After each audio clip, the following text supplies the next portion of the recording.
would like to nominate our Council Vice President, Councilmember Nancy Florine. Nominated by her colleague, Councilmember Craig Rice, this will be the second time Nancy Florine will serve as president of the council. You know, when I think about a true public servant and what that means, you can look at Nancy's career and see that that's a shining example.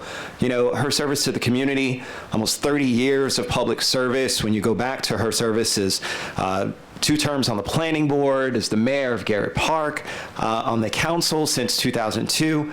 You know, there's nothing more noble, and many of you have heard me say this plenty of times before, than to give of yourself for others.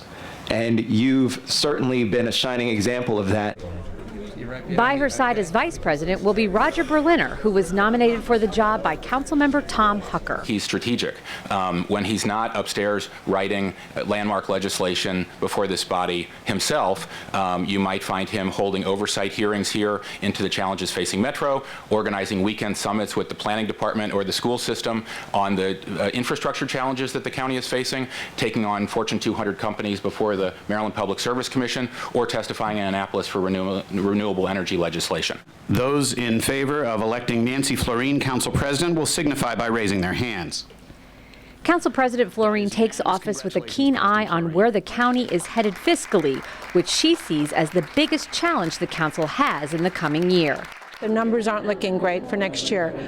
The Consumer Price Index, which is the standard by which our charter is judged in terms of a charter limit on taxes, is less than 1%, which means that how much can the cost of government increase given what our residents are feeling and experiencing? Also on her radar is boosting the county's image when it comes to attracting businesses. The newly formed Economic Development Corporation aligns the county with other jurisdictions like Fairfax and Howard counties.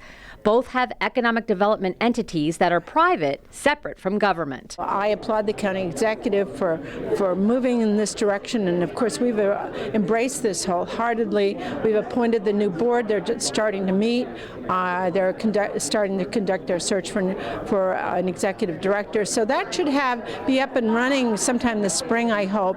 And that sends an important message, just the fact that we've done that, that this is a priority in a way that it hasn't been previously. In Rockville, I'm Susan Kennedy for County Report This Week.